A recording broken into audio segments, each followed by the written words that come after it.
의지하고 순종하는 길은 예수 안에 즐겁고 복된 길이로다.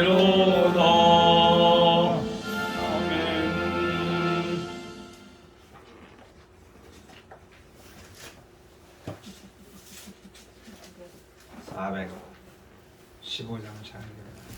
415장.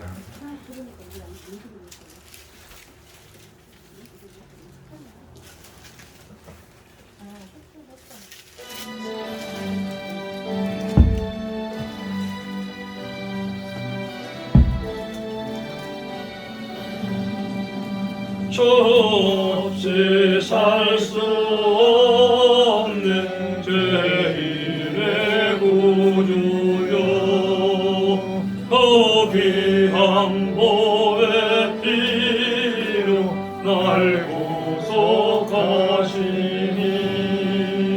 보조의 사랑으로 흘리신 보혈이 내 소망 나의 위로 내 영광 됩니다.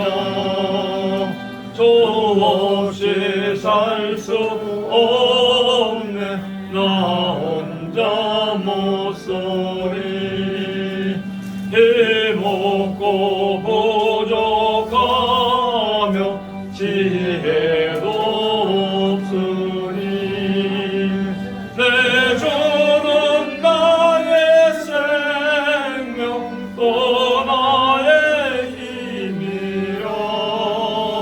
주님을 의지하여 지혜를 얻으리.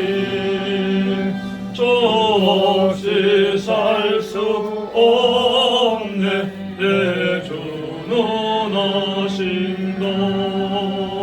내 영의 깊은 강구 마음의 소원을 주밖에 나의 마음을 알아주리요.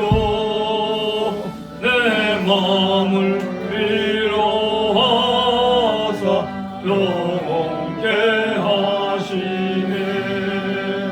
저 없이 살 수 없네 세월이 흐르고 이 깊은 고독 속에 내 생명 끝나도 차가운 풍랑일 때 날 지켜주시고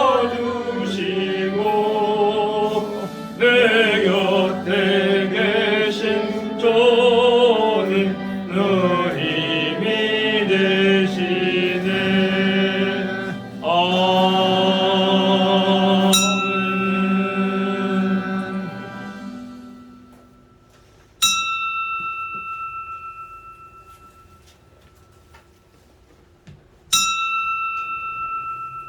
다같이 찬송가 549장 부르시면서 예배 부름에 한 목소리로 응답을 드립니다. 549장. 우리 기도를 들어주시고 주님의 평화를 내려주소서.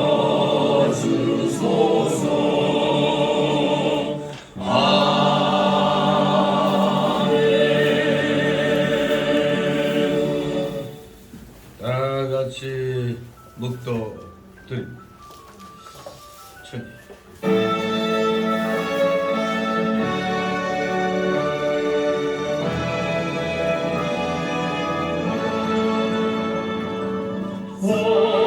성부성자와 성령 찬송과 영광 돌려보내세.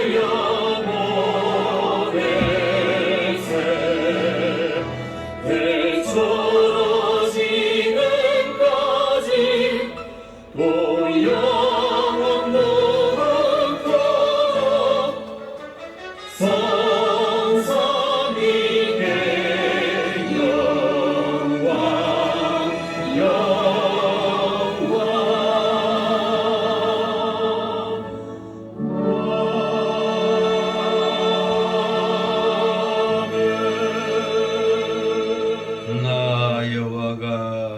너를 항상 인도하여 마른 곳에서도 내 영혼을 만족케 하며 내 뼈를 경고케 하리니 너는 물된 동산 같겠고 물이 끊어지지 아니하는 샘 같을 것이라. 아멘. 다 같이 일어나셔서 찬송가 547장 하나님 앞에 올립니다. 547장.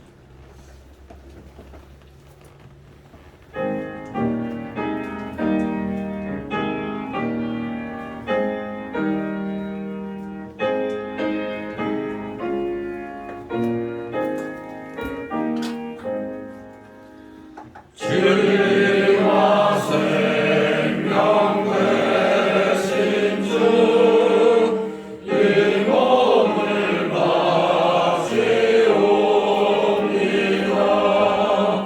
믿음과 소망 사랑에 한 마음 되게 하소서.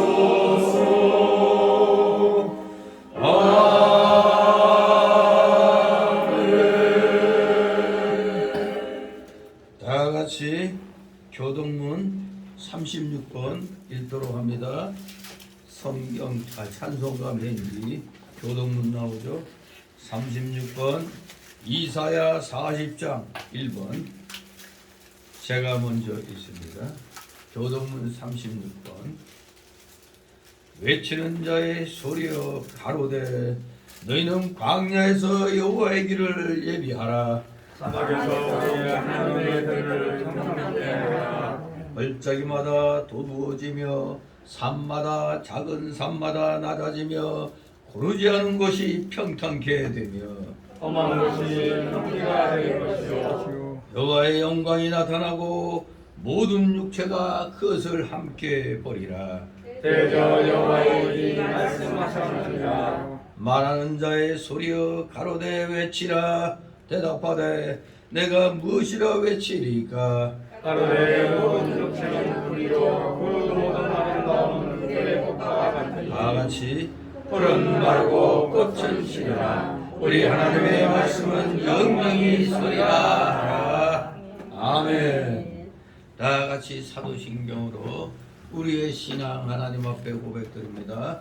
전능하사 천지를 만드신 하나님 아버지를 내가 믿사오며 그의 아들 우리 주 예수 그리스도를 믿사오니 이는 성령으로 잉태하사 동정령 아래에 일어나시고 본디오 빌라도에게 고난을 받으사 십자가에 못 박혀 죽으시고 장사한 지 사흘 만에 죽은 자 가운데서 다시 살아나시며 하늘에 오르사 전능하신 하나님 우편에 앉아 계시다가 저희로서 사는 자와 죽은 자를 심판하러 오시리라. 성령을 믿사오며 거룩한 공예와 성도가 서로 교통하는 것과 죄를 사하여 주시는 것과 몸이 다시 사는 것과 영원히 사는 것을 믿사옵나이다. 아멘. 다 같이 찬송가 1장 하나님 앞에 올립니다. 찬송가 1장.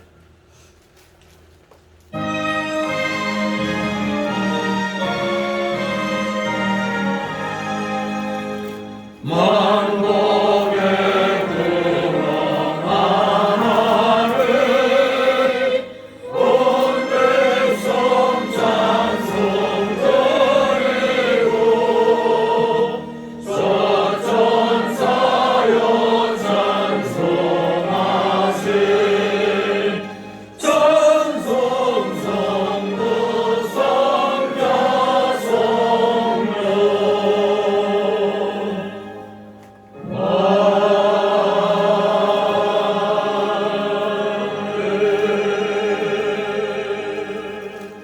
그 자리에서 오늘 주시는 말씀 받습니다. 7일 오전에 주시는 말씀 구약성경 신명기 8장입니다. 구약성경 신명기 8장 1절에서 10절까지 오늘 오전 시간에 하나님이 주시는 말씀입니다. 신명기 8장 1절에서 10절까지 말씀 제가 봉독해 올립니다. 페이지 수로 275쪽 정도 있습니다. 구약성경 제가 있습니다. 내가 오늘날 명하는 모든 명령을 너희는 지켜 행하라. 그리하면 너희가 살고 번성하고 여호와께서 너희의 열조에게 맹세하신 땅에 들어가서 그것을 얻으리라. 네 하나님 여호와께서 이 40년 동안에 너로 광야의 길을 걷게 하신 것을 기억하라.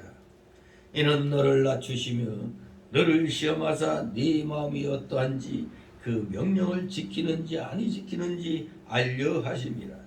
너를 낮추시며 너로 줄이게 하시며 또 너도 알지 못하며 네 열조도 알지 못하던 만나를 네게 먹이신 것은 사람이 떡으로만 사는 것이 아니요 여호와 입에서 나오는 모든 말씀으로 사는 줄을 너로 알게 하려 하십니다.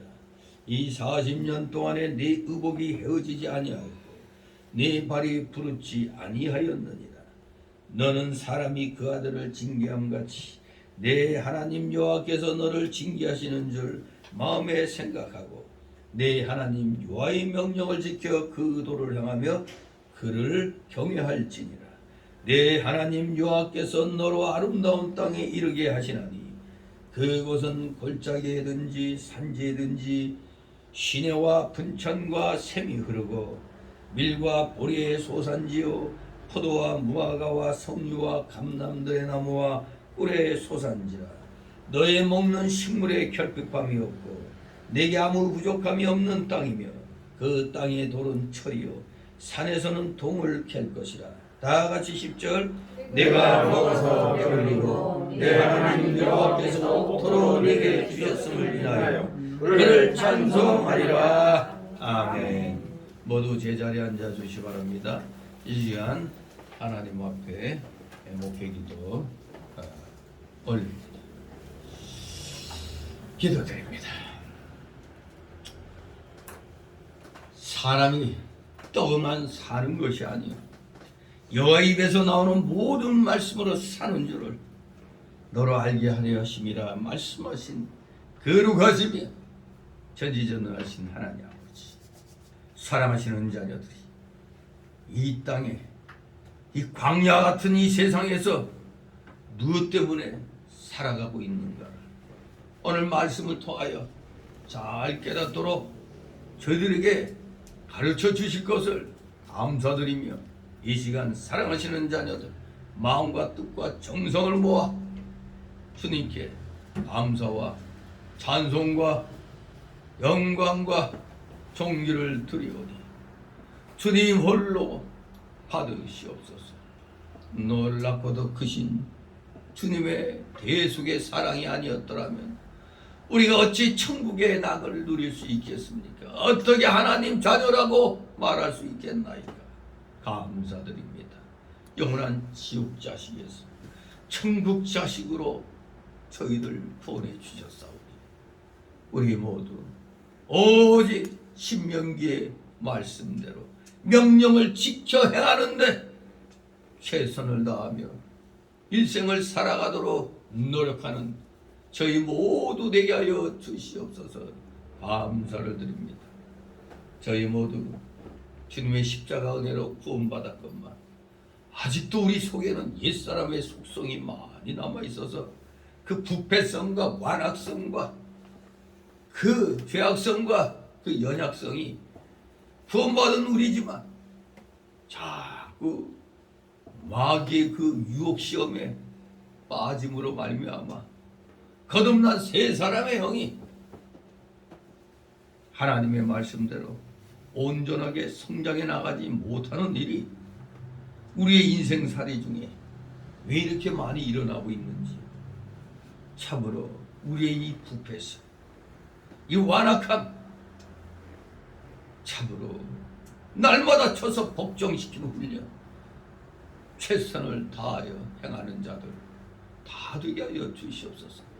성령의 강권적인 역사가 없었더라면 저희들은 도저히 아무것도 할 수가 없고 오직 악만 행하며 그저 사는 대로 살다가 지옥 가는 것밖에 없는 줄 압니다. 그런데 이렇게 하나님 자녀, 천국 백성, 천국 자녀 되게 해주셨사오니 우리는 오직 말씀을 마음판에 새기며 지시하시는 대로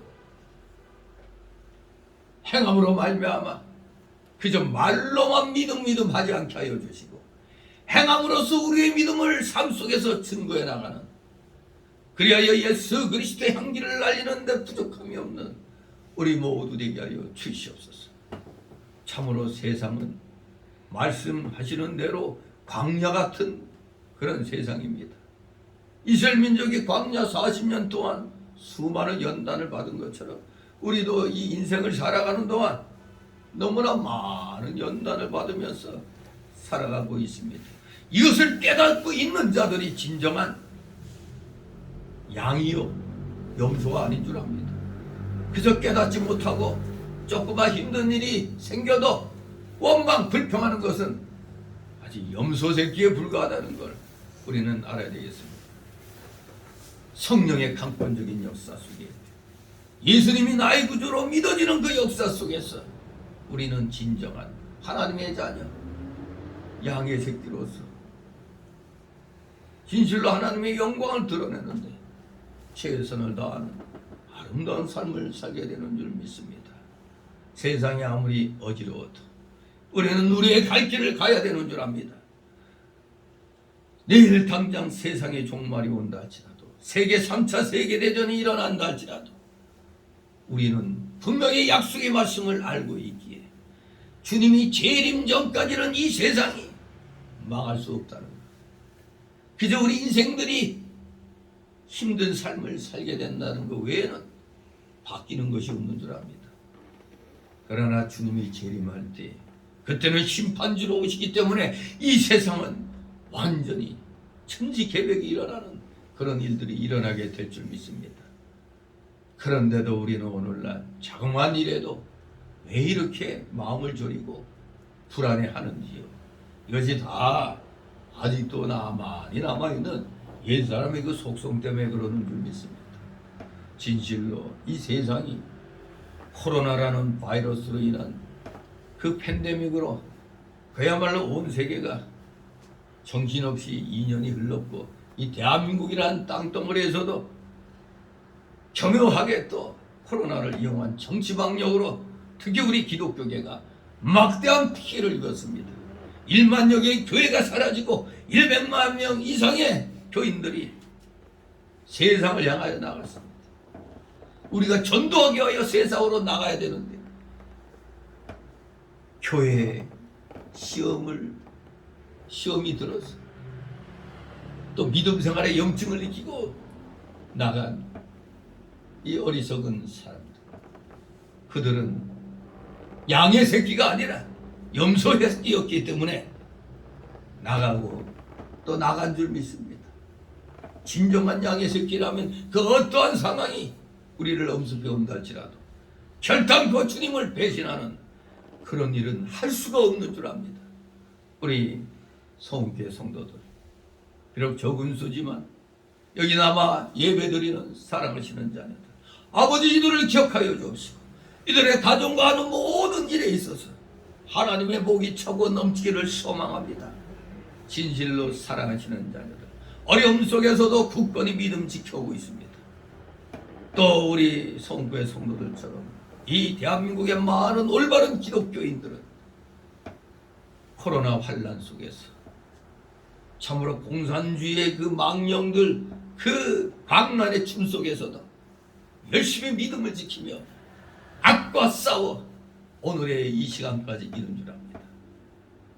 우리 모두 앞으로 더욱더 험난한 일이 일어날 수 있다는 걸 기억하고 우리 성도들 간에 시기 질투하지 말고 서로 위로하고 격려하고 권면하면서 이 환난의 시기를 잘 이겨나가므로 앞으로 또 도래해야 할 진정한 7년 대환란을 성령의 역사 속에서 우리는 능히 극복해 나가는, 그래야 재림의 주님을 맞이하는 진실된 믿음의 일꾼들, 하나님의 자녀들 다 되게 하여 주시옵소서. 감사드립니다. 오늘도 여러 가지 사연을 가지고 나온 우리 사랑하시는 자녀들, 그 모든 사연들 주님 앞에 다 내려놓게 하옵소서. 내려놓고 맡기는 것이 진정한 믿음의 실력인지 우리 사랑하시는 자녀들, 오늘도 열심히 자신의 믿음을 하나님 앞에 내려놓고 온전히 또 증거받는 이 귀한 시간 되기를 소망합니다. 말씀 주시는 대로 은혜 충만, 성령 충만한 우리 사랑하시는 자녀들 다 되게 하여 주시옵소서. 말씀을 대언하는 이 부족한 종에게도 은혜 충만케 하여 주셔서 선포되는 말씀이 하나도 땅에 떨어지지 아니하고 우리 성도들의 마음에 위에 부드러니 다 남게 하여 주옵소서. 새겨지게 하옵소서. 감사드립니다. 부족한 자 영과 육을 주권주장하여 주시옵소서. 진실로 사랑하시는 자녀들 온전히 주님께 영광 돌려드리는 데 부족함이 없는 이 귀한 주일 오전 시간 되기를 소망합니다. 피곤한 중에 나와싸우니 졸음막이 물리쳐 주시고 각종 잡념의 막이 틈 못하게 하여 주시옵소서. 마치는 시간까지 오직 주님께서만이 영광 홀로 받으시옵소서. 예수 그리스도의 이름으로 감사드리며 기도드리옵나이다. 아멘. 다같이 찬송가 406장, 찬송가 406장 찬송입니다. 406장.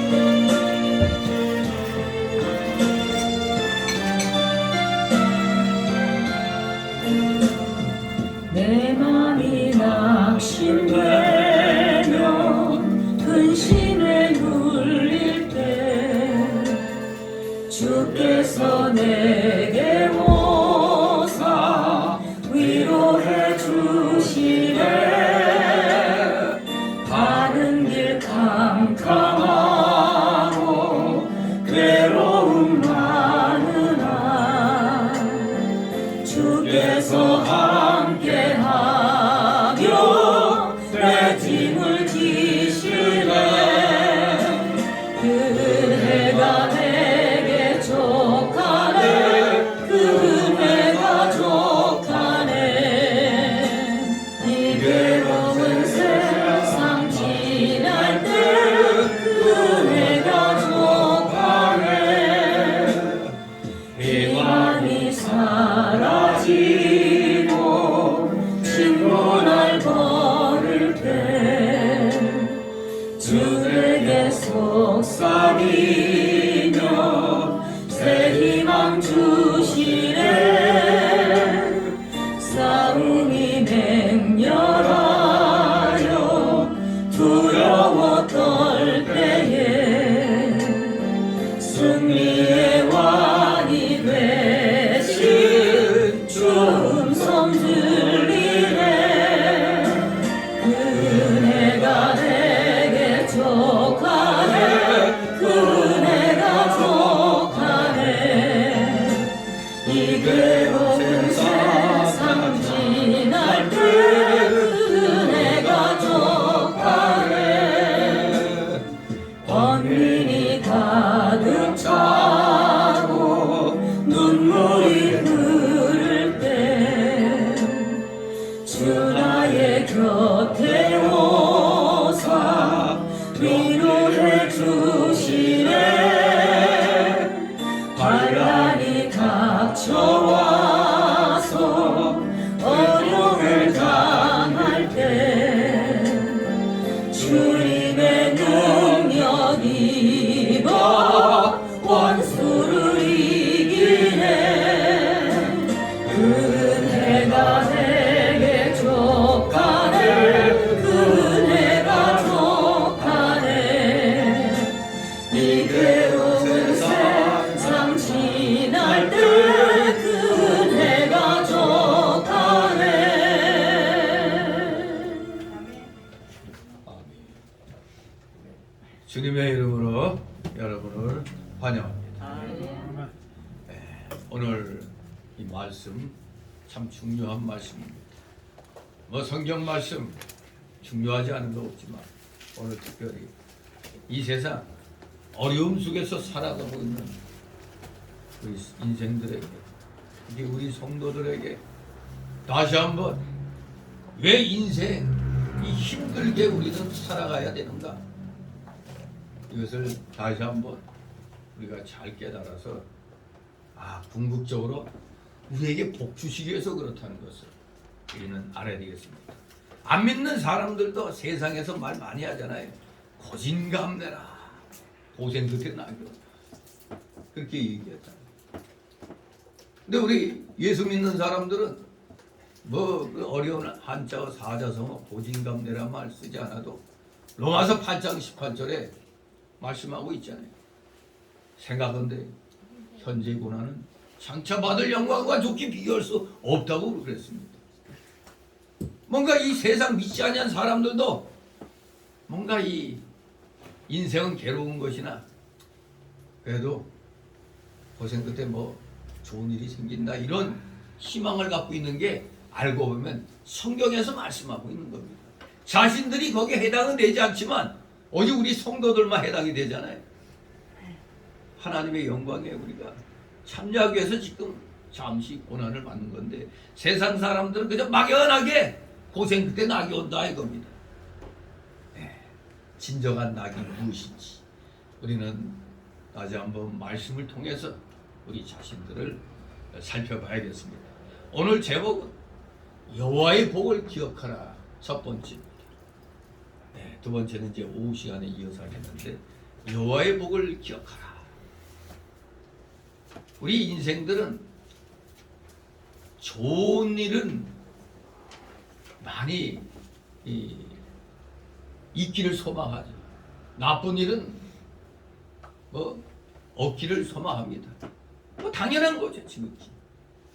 그런데 옛말에 은혜는 물에 새기고 원한은 돌에 새긴다고 그랬어요. 이게 우리 인간의 아주 완악한 마음이죠.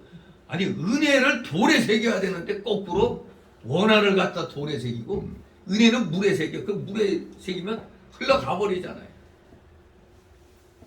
바로 이겁니다. 오늘 본문의 내용들 보면 하나님께 그렇게 많은 은혜를 받고 광야 40년을 살아왔으면서도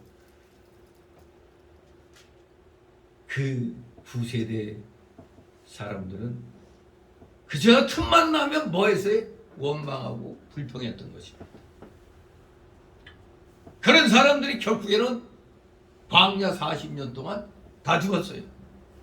물론 정확히 말하면 20세 이상으로 계수됐던 자들이 광야 40년 동안에 다 죽었습니다. 그래서 그 당시 20세 이하였던 자들과 새로 태어난 자들이 이제 소위 말하는 신세대에 들어가서 앞으로 가나안 복지 땅으로 들어가게 될 사람들이죠. 바로 이 신명기라는 것이 모세가 이제 가나안 땅에 들어가기 직전에 가나안 입성을 눈앞에 두고 신세대에게 지금 주시는 아주 율법을 다시 한번 이렇게 반복적으로 주고 있음을 우리는 신명기를 통해서 알게 되죠. 그래서 이 신명기는 소위 말해서 제2의 율법이라고 해요. 제2의 율법. 그래서 헬라어로 드테로노미온이라고 그래요. 드테로노미온. 뭐 필리핀 대통령 이름하고 좀 비스무리한데 드테로노미온. 히브리어로는 데바림이라고 그래요. 데바림.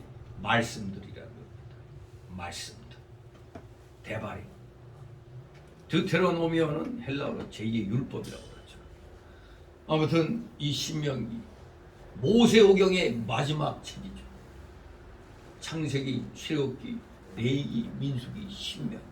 모세오경의 그 마지막 번째 책인 이 신명기를 통해서 모세에게 주어졌던 율법들이 지금 신세대에게 상세하게 종합 정리되어 가지고 선포되고 있는 것입니다. 여기 아주 큰 의미를 지니고 있습니다. 구세대에게 주어졌던 율법들이 지금 신세에게 아주 상세하게 종합 정리되어서 다시 그들에게 선포되고 있다는 사실. 즉 신의 산에서 하나님의 율법을 받았던 구세대는 다 광야 생활에서 사라졌습니다. 그리고 이제 장차 신세대가 들어가게 될 가나안 정복의 주인공으로 이제 등장을 하게 되자 그들에게 다시 한번 과거에 주었던 율법을 반복하여 적용시키고 확장시켜서 전달할 필요가 생겼기 때문에 가나안 입성 그 지점에서 이스라엘의 과거 역사와 율법의 의미를 새삼 정리 설교한 것, 이것이 바로 신명기입니다. 그래서 이 신명기는 모세의 그 세 편의 설교로 구성되어 있어요. 말이 모세의 세 편의 설교지 하나님의 감동으로 주신 세 편의 설교의 내용이라 바로 하나님 말씀인 거죠. 결국 하나님 말씀을 대언했기 때문에. 아무튼 이 신명기는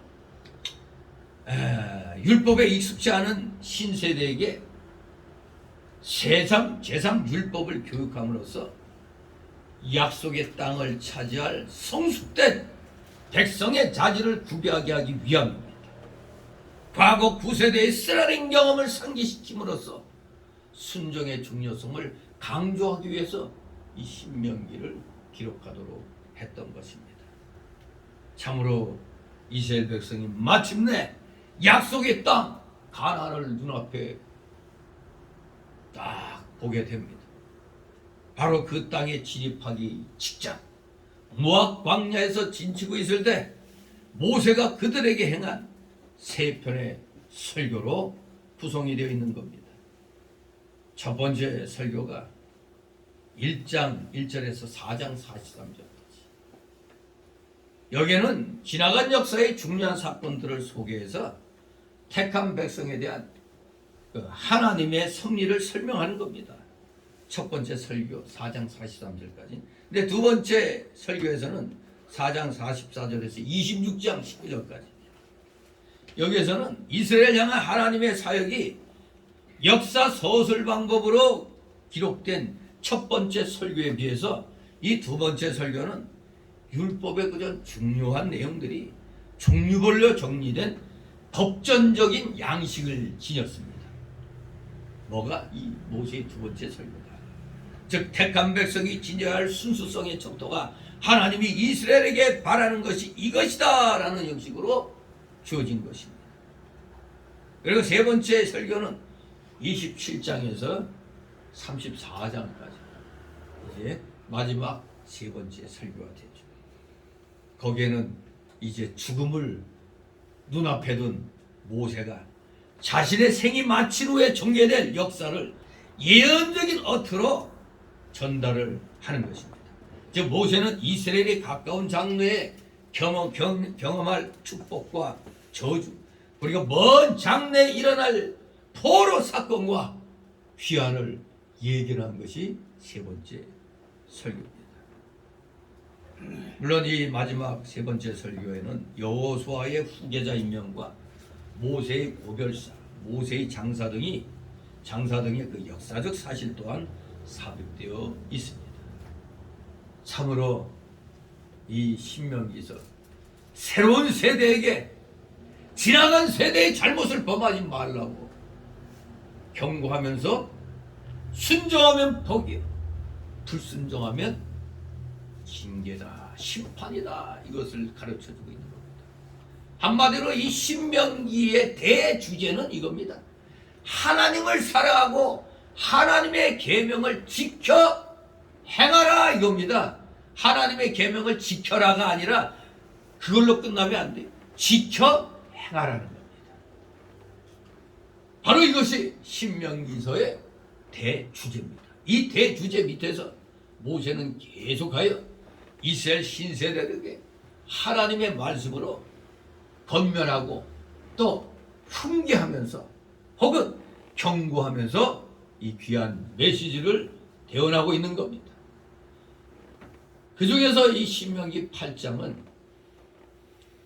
그러한 맥락에서 권면과 훈계, 경고라는 그런 맥락에서 과거 40년 광야 생활 동안 이스라엘을 지켜 보호하여 주신 하나님의 크신 사랑을 기억할 것과 또한 미국에 펼쳐질 가나안 땅에서의 풍요로운 삶을 소망하면서 그것을 허락하여 주신 하나님의 크신 은혜를 결코 잊지 말 것을 간곡히 권면하고 있는 겁니다. 한마디로 이 하나님의 이 말씀을 돌에다 그냥 기억해서 잊지 말라는 거예요. 물에다 기록하지 말라는 거예요. 그런데 우리가 이스라엘 역사를 보니까 하나님 말씀을 절대 잊지 말라고 했는데 하는 행동을 보니까 어때요? 다 하나님께 받은 은혜는 다 물에다 새겨놓고 그게 안 좋은 거, 불평불만 이런 거리만 돌에다 새겨놨잖아요. 떡하면 그냥 불평불만이잖아. 원망하고. 도리어 어려운 일이 생기면 지난날에 그래도 이런 은혜를 베풀어 주셨지. 그러면서 우리가 이러면 안 되지 이렇게 나가야 돼. 저도 가끔 집사람하고 그런 얘기를 하죠. 좀 잘 알던 사람들이 안 좋게 막 이렇게 했을 때 내가 그러거든요. 뭐 안 좋게 한 그거 기억하지 말고 지난날 우리가 신세 졌던 거, 신세 짓던 걸 기억해서 감사히 여기라. 그렇게 얘기를 합니다. 그래야 기독교인이 아닙니까? 우리 사람은 살다 보면 어떤 땐 뭐 나에게 호의를 베풀어줬던 사람은 어떤 땐 생각지 않게 좀 안 좋게 대할 수도 있는 거예요. 그러면 그냥 그걸 꾹 해가지고 네가 그럴 수 있느냐? 그럴 줄 몰랐다. 이런 쪽으로 우리 사람 마음이 많이 가죠. 그래도 지난날에 내가 신세졌지. 그래도 내가 그 은혜를 기억해서 절대 그 사람 욕 안 해. 이런 마음을 가져야 되는데 그게 아니라 이제 나는 무시해. 그거 좀 나한테 신세 좀 베풀었다고 이제 나 무시해. 이런 식으로 나가는 게 우리의 그 인간의 모습 아닙니까? 따요 이스라엘 백성들이 그 모양 그 꼴이었습니다. 그렇기 때문에 어쩌면 하나님께서는 그러한 천국의 우리 같은 이스라엘 백성들의 그 습성을 알기 때문에 이렇게 철저하게 말씀을 통해서 권면하고 훈계하고 경고를 하는 것입니다. 동시에 이러한 하나님의 사랑과 은혜를 받은 자들로서 마땅히 하나님을 사랑해야 하고 그의 계명을 지켜야 한다는 것. 만약에 그렇지 못했을 경우 하나님의 심판이 필연코 뒤따르게 될 거라는 이 경고 역시 덧붙여 선포하고 있는 겁니다. 은혜를 기억하라는 것. 동시에 하나님 앞에 엉뚱한 짓 하면 심판받게 된다는 이 경고의 메시지도 빠뜨리지 않고 선포하는 것입니다. 이러한 모세의 권면과 경고는 바로 오늘날 우리 성도들에게도 동일한 교훈을 주고 있습니다. 그렇기 때문에 우리가 구약을 배우는 겁니다. 구약의 말씀, 이거 이미 예수님이 다 성취했는데 우리 무슨 관계 있어? 그러나 구약의 그 의식법, 절기법, 제사법 이런 것들은 다 예수님 안에서 성취하셨지만 그 속에 그래서 그 외형적인 거는 필요가 없어요. 우리 안 지켜도 돼요. 지킬 필요가 없어요. 그러나 대신 그 속에 있는 교훈은 오늘날도 동일하게 지켜지는 겁니다. 그래서 우리가 십계명을 도덕법으로 그렇게 지키고 있는 겁니다. 십계명은 구약시대 계명이라 필요 없다가 아닙니다. 실질적으로 이렇게 가르친 신학교가 있고 그렇게 배운 목사들이 현재 또 목회하는 교회도 있어요. 구약 필요 없다 이거예요. 다 이뤘는데 뭘 필요하냐. 내가 참 어리석은 거죠. 밑바탕이 없으면 위에다 뭘 못 올리잖아요. 집을 건축할 때 기초 없이 어떻게 올려요? 구약이 기초인 것입니다. 그 기초 위에 신약이 세워져 나가는 것입니다.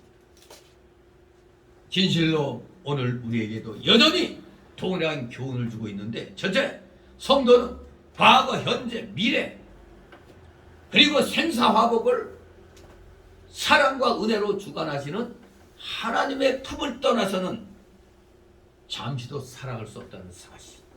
우리 성도라면, 구원받은 성도라면 이 사실을 깨달아야 돼요. 하나님의 품을 떠나서는 잠시도 제대로 올바른 삶을 살 수가 없다는 겁니다. 멋대로 잘 살긴 잘 살죠. 뭔 소리야? 뭘 못 살아? 잘 먹고 잘 사는데. 그 눈에 보이는 그런 것만이 삶이 아니잖아요. 진실로 마음이 평안해야 돼요. 영이 평안해야 되잖아요. 그리고 우리 성도에게 주시는 교훈은 피조된 인간으로서 하나님과의 관계가 올바로 정립되지 아니한 경우에는 그 어떤 경우에도 참 평안과 참 기쁨의 삶을 누릴 수 없다는 사실을 우리에게 교훈해 주는 것입니다. 잠시도 하나님 떠나서는 올바른 참된 삶을 살 수가 없고, 하나님의 관계가 올바로 정립되지 아니한 경우에는 참 평안과 참 기쁨의 삶은 절대 누릴 수 없다는 것을 우리가 알아야 됩니다. 그렇기 때문에 여기 주님 앞에 항복하고 나온 여러분들은, 이 대한민국의 올바른 기독교인들은 복을 받게 되어 있는 겁니다. 잠시 잠깐의 환난은 있을지라도 이렇게 주일날 주일을 구별하고 또 하나님 앞에 드릴 걸 드리면서 열심히 믿음 생활하는 이 자체, 이것이 진정한 인생의 삶이 되는 겁니다. 그저 세상의 삶은 너무나 허무하지 않습니까? 짐승들의 삶과 다름이 없잖아요. 예수님 믿지 아니하는 삶은 정말 비참한 겁니다. 그러니까 우리가 모든 걸 희생하면서까지도 하나님을 섬기려고 하는 게, 이 세상에서의 삶은 잠깐이고 이후의 삶은 영원한 삶이기 때문에 그런 것입니다. 이것이 없으면 우린 짐승이죠. 짐승이잖아요. 그냥 오늘 이 현실에만 먹고 잘 살겠다는 건 짐승들이나 하는 세상입니다. 짐승들이나 하는 삶이에요. 절대 우리 올바른 믿음의 삶을 사는 성도들은 짐승의 삶을 살 수가 없는 겁니다. 그래서 하나님과 늘 교제를 갖기 위해서 열심히 예배드리고 열심히 충성하고 봉사하는 것입니다. 자, 이제 1절 10절을 두 단락으로 나누어서 살펴봅니다. 첫 번째 단락으로 1절 6절, 광야길을 걷게 하신 하나님의 목적. 두 번째 단락으로는 7절 10절, 풍요로운 약속의 땅, 즉 순종하는 자에게 가나안 땅을 주시는 여호와 하나님. 순종하는 자에게 가나안 땅을 주시는 여호와 하나님. 이렇게 두 단락으로 나눠서 살펴봅니다. 먼저 첫 번째 단락으로 1절 6절, 광야길을 걷게 하신 하나님의 목적. 광야 40년 기간의 의미와 그 목적이 서술되어 있습니다. 왜 광야 40년이 필요했느냐 이겁니다. 그리고 왜 그런 험난한 여정을 겪어야 했느냐 이겁니다. 한마디로 광야 40년은 단순히 징벌만을 위한 기간이 아니라 이스라엘 백성들을 하나님의 자녀답게 양육하기 위하여 연단시키는 그런 과정이었던 것입니다. 하나님의 자녀답게 양육하기 위하여 연단시키는 과정이다. 마치 오늘날 우리 인간들도 젊어서 고생은 사소도 한다 해가지고 일부러 막 고생길로 가는 사람이 있어요. 평탄한 길이 있으면서도 잘 살면서도 일부러 고생길로 가는 사람들이 있죠. 왜? 젊었을 때 고생하지 않으면 이 고생의 그 의미를 모르는 거거든요. 삶의 의미를 모르는 겁니다. 그런데 왜 그러한 말들이 인간사에 회자되고 있느냐 알고 봤더니 성경에서 하나님 백성 선민들의 40년 광야 생활, 하나님이 그까짓 것 단번에 붕 해가지고 그냥 가나안으로 다 옮겨놓으면 그만이에요. 근데 일부러 여기가 출발지고 여기가 목표지라면 내가 쭉 가면 되는 건데, 요거 한 2주 정도면 그냥 갈 수 있는 데를 이렇게 하다 돌다가 다시 또 이쪽으로 왔다가 다시 돌고 돌아 이렇게 가는데 무려 몇 년? 40년이 걸렸다. 왜 그렇게 하시느냐? 바로 그것은 우리 믿지 아니한 사람들도 젊어서 고생은 사서도 한다. 거기에 또 그 답이 있는 거예요. 고생해 오지 않고 힘든 세상의 쓴맛을, 매운맛을 보지 않고는 인생의 참맛을 못 느끼고 말년에 가서는 실패할 수 있다는 거죠. 왜냐하면 젊어서 고생 안 해본 사람이 말년에 가서 만약 힘들게 되면 못 살죠. 자살해버려요 그냥. 이 연단 맞지 않으니까 그런 거예요. 견디지 못하는 겁니다. 여리게 산 사람들이, 잘 먹고 잘 살다가 부모 덕에 그렇게 살던 사람들이 이제 어려운 일 당하게 되면 쉽게 극복 못하고 에라 하고 그냥 자살해버리는 그런 일들이 많이 있는 겁니다. 그러니까 우리가 지금 이 IMF 때보다 더 힘들 수 있다는 이 상황 속에서 대한민국이 자살률이 세계 꼴찌일까요? 중간일까요? 네, 정답입니다. 이 슬픈 일이 아닙니까? 어쩌다가 이 나라가 자살률이 1위, 이혼율도 1위, 출산율은 꼴등. 이거는 한마디로 나라가 망할 조건을 다 갖추고 있는 거예요. 이게. 빚도 지금 공기업, 개인기업, 국민들 개인의 빚까지 몽창 합치면 6,700몇 조, 거의 7,000조. 근데 정부 빚 기껏해야 1,000조밖에 안 돼. 박근혜 정권까지 400조 그랬는데 어떻게 5년 만에 1,000조 가까이 돼? 근데 이 국민들은 잘 모르고 우리나라 빚이 1,000조밖에 없는 줄 아는 거예요. 6, 7천조가 된다는 사실은 생각도 안 하고 있죠.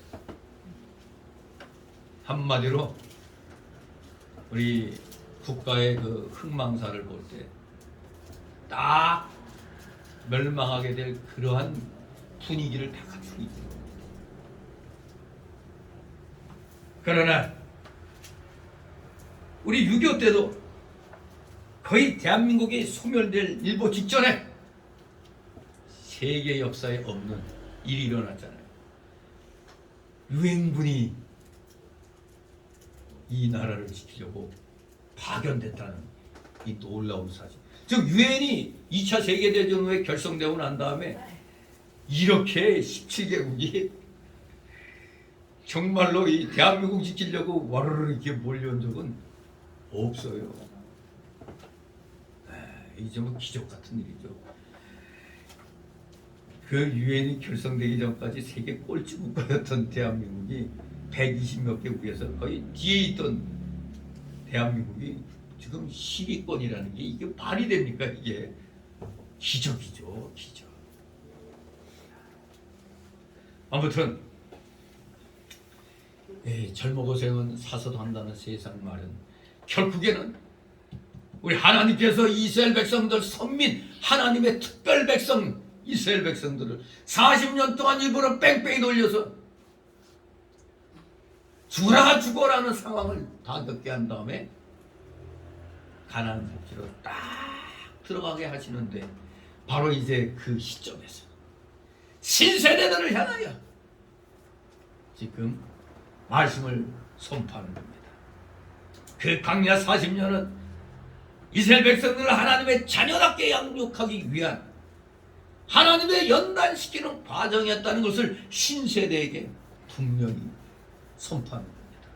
동시에 그러한 연단 과정을 통하여 역경과 고난 가운데서도 하나님 말을 의뢰케 하며 하나님의 말씀만이 참 삶의 원리가 된다는 사실을 신세대들에게 깨닫도록 하기 위해서 이렇게 광야 40년의 의미와 그 목적을 가르쳐주고 있는 것입니다.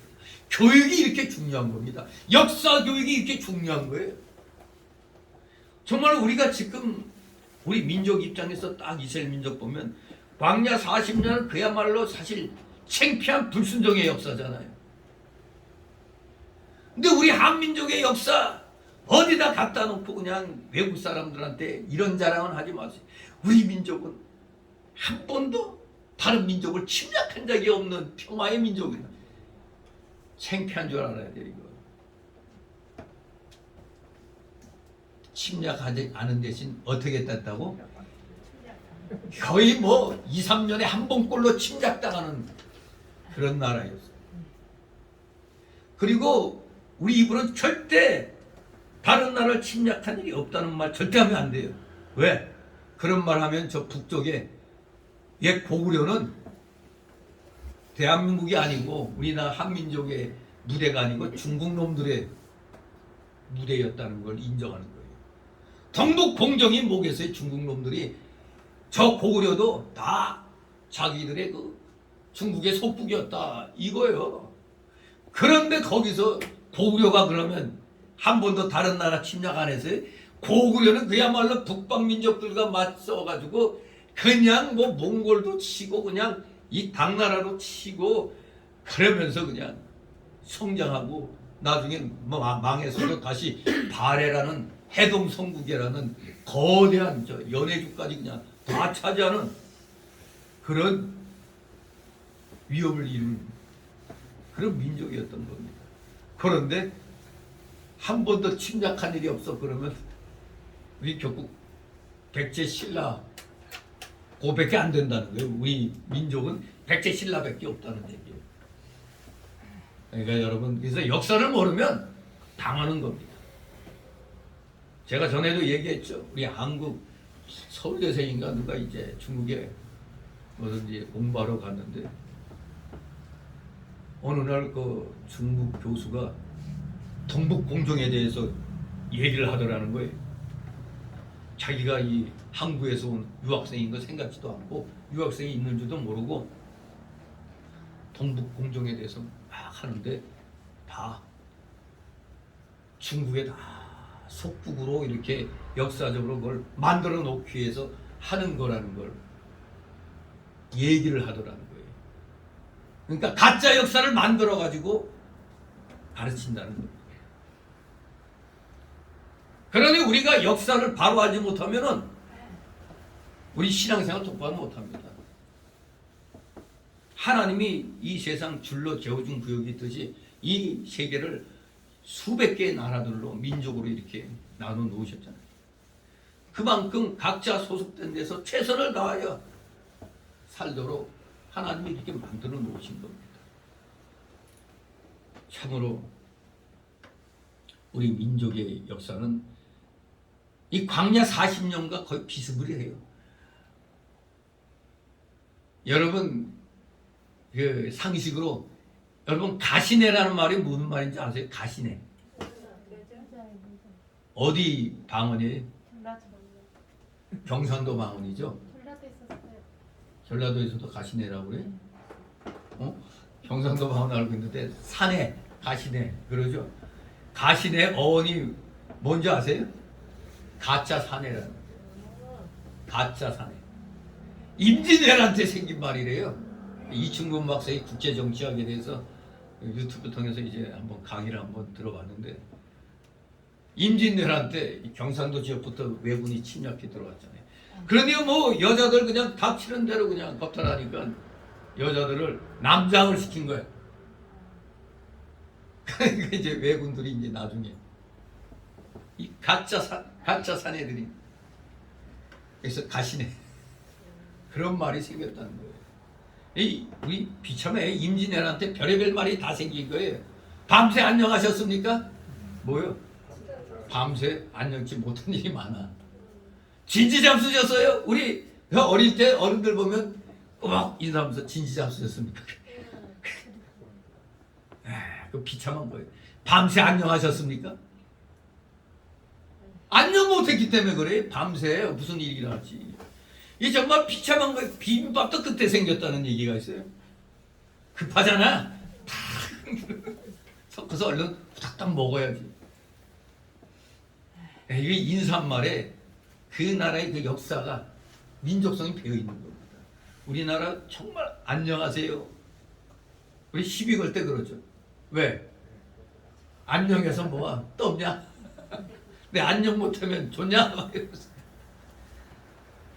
지금은 그냥 별 뜻 없이 그냥 인사말 되지만 옛날에는 그야말로 하룻밤 못 넘기고 죽는 사람들이 이게 많은 거예요. 뭐 영국의 인사도 뭐야? 굿모닝, 굿애프터눈 이거 아니에요. 이게 왜 생겼겠어요? 날씨가 안 좋아 영국은 맨 그냥 안개 끼고 막 날씨가 안 좋으니까 좋은 아침 그게 이들의 소망이에요. 좋은 날. 그래서 좋은 아침입니다 하고 이렇게 굿모닝 그렇게 얘기해요. 인사말에 다 그런 역사가 배어 있는 거죠. 정말 우리나라는 정말 이 인사말에서부터 얼마나 비참한 삶을 살았는가를 그 용어에서부터 가시네란 용어에서부터 얼마나 많은 여인들을 남장을 시켜놨으면 가짜산에 가시네란 말이 생겼겠어요. 이러한 삶이 이 민족의 삶이었습니다. 아니 그런데 이 역사는 좋은 역사든 나쁜 역사든 바로 가르쳐야 돼요. 그런데 오늘날 이 정교조 놈들로 인해서 우리 학생들, 어린 학생들이 대한민국 역사를 제대로 못 배우고 있어요. 좌익사관에 의해 갖고 저 북한이 가르치는 그 역사관을 김일성주의를 가르치고 있는 거예요. 이 정교조 놈들이. 여러분 솔직히 말해서 우리 시험 보는 거 싫죠? 시험 안 봤으면 하죠? 아이고 시험 안 보고 그냥 넘어갔으면. 근데 시험을 봐야 정리할 수 있는 그런 걸 만들게 돼요. 지금 학생들에게 시험이 하나도 없다며 일제고사도 없고 옛날에는 학생들 시험 보게 해가지고 반성적이 나오면 그 담임 선생은 딱 그냥 차출되는 거야. 학생들을 어떻게 가르쳤길래 그렇게 성적적으로.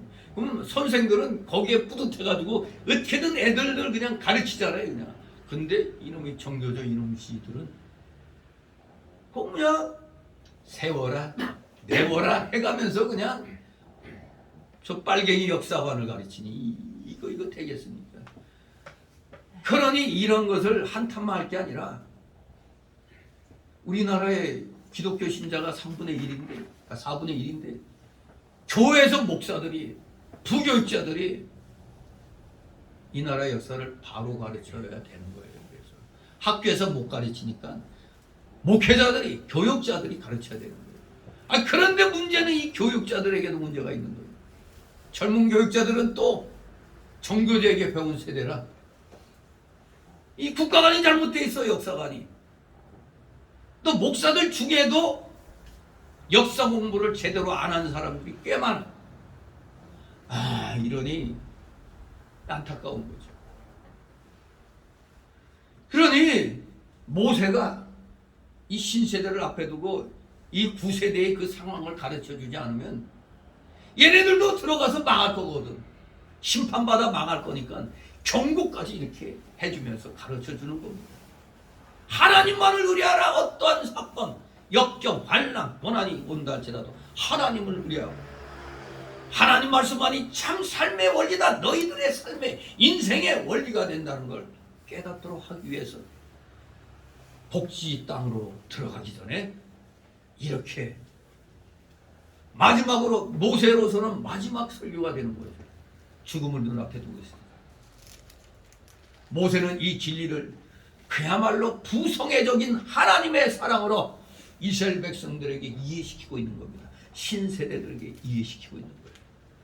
지금 저도 안타까운 심령으로 우리 대한민국의 이 민족의 역사를 바로 좀 가르쳐야 되는데 학교에서 제대로 안 가르치니까 이거 어떻게. 우리나라에는 또 국민윤리라는 과목이 있었죠. 근데 이 국민윤리라기보다 우리 국제정치학에서 상당한 권위를 갖고 있는 그 이충근 박사, 여러분도 그 자녀들에게 이충근 박사의 국제정치학 그 강의를 듣도록 해요. 물론 김영호 교수도 괜찮지만은 이충근 박사가 사랑제일교회 교인이에요. 집사예요. 그 이충근 박사 아주 참 대단하게 국제 정착에 대한 이 식견이 있더라고요. 들어보면은 세계가 어떻게 흘러가는 거, 또 이 나라의 그 역사. 그렇기 때문에 우리나라에는 국민 윤리를 하지 말고 국제 정치학이라고 해서 가르쳐야 된다. 국제 정치를 안 가르치니까 이렇게 우물한 개구리 같은 자들이 많이 생겨난다는 거예요. 심지어 많은 지금 주한미군 철수를 주장하는 저들에게 표를 준 그 좌파 시민들을 갖다 또 조사해 보면은 대부분은 주한미군 철수 반대예요. 근데 어떻게 주한미군 철수를 주장하는 놈들에게 표를 줘? 한마디로 무식해서 그렇다 이거예요. 그렇잖아요. 주한미군 철수는 자기는 반대하는데 자기가 표 주는 사람 주한미군 철수를 찬성하는 사람이야. 이거 주면 안 되죠. 근데도 거기다 표를 줘. 그 사람이 그런 걸 주장하는지 몰랐다는데 헛소리 하고 있어.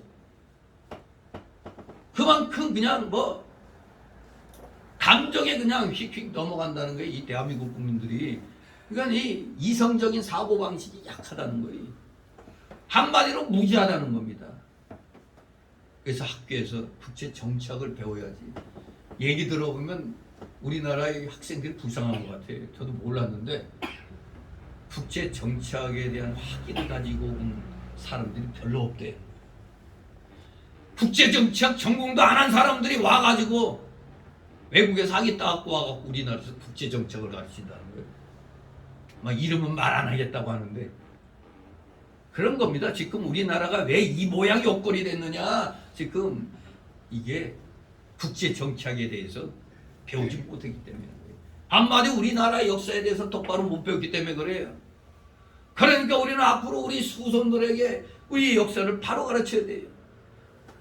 안타까움을 갖고 있어야 돼요. 모세가 행여 이 신세대들이 구세대들이 어떻게 하다가 벌받고 상받고 그러다가 다 멸망되는 걸 신세대들에게 너희는 그런 일을 되풀이하면 안 된다는 걸 가르쳐주고 있는 거잖아요. 오늘날 우리들도 우리나라 지난날 2, 3년에 한 번씩 외국의 침략을 받았다는 거 이 가슴 아픈 사실을 갖다 전해줘야 되는 거예요. 그렇기 때문에 평상시 힘을 길러라 이겁니다. 그런데 맨날 지지고 볶고 그냥 그저 정신승리만 하고 있어요. 그 정신승리란 말도 참 재미있는 말이죠. 그냥 생각으로만 다 하는 거예요. 생각으로만 행동을 해갖고 뭘 해야 할 생각 안 하고 생각으로만 그냥 쉽게 말하면 지금 뭘 먹고 싶은데 자 우리 머릿속으로 요리하자. 물 끓이고 두부 넣고 파 썰어 넣고 고기 좀 몇 점 넣고 그냥 정신으로만 지금 뭔가 먹는 거나 똑같은 겁니다. 우리는 그러면 안 됩니다.